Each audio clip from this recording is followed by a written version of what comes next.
பஞ்சாயத்துல வராது. கூட கேட்கறது அவரோட உரிமை.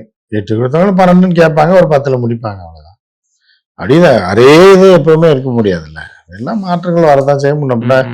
காங்கிரஸ் இந்த சனியை வெளியே போயிடுச்சு அப்படின்னா அதுல அவங்க சொல்றது, நம்ம சொல்ல வந்து வெளியே போயிடுச்சுன்னா அதுல ஒரு 10 இடங்கள் ஆளுக்கு 2 பிரிச்சு கொடுக்கலாம் அப்படின்ற. இல்ல நாங்க வந்து இக்கட்டான சூழ்நிலை எல்லாம் வந்து உங்களுக்கு நாங்க விட்டு கொடுத்தோம். இப்ப நீங்க எங்களுக்கு கொடுக்க வேண்டிய நிர்பந்தத்துல இருக்கீங்கன்னு சொல்லி நேற்று கிறிஸ்தோடங்க பேட்டி கொடுக்க. கிறிஸ்தோடங்கரெல்லாம் கணக்கிலே கிடையாது. யாருன்னே அவன் மூஞ்சி அவனுக்கு தெரியாது. புரியுதா? ஆனா அதெல்லாம் யாரும் கணக்கே பண்ண.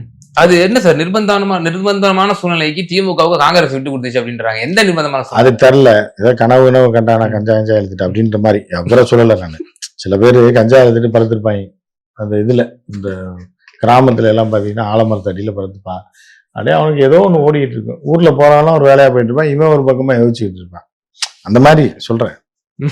இந்த மாதிரி சில பேருக்கு அந்த மாதிரியான கனவுகள்லாம் வரும்.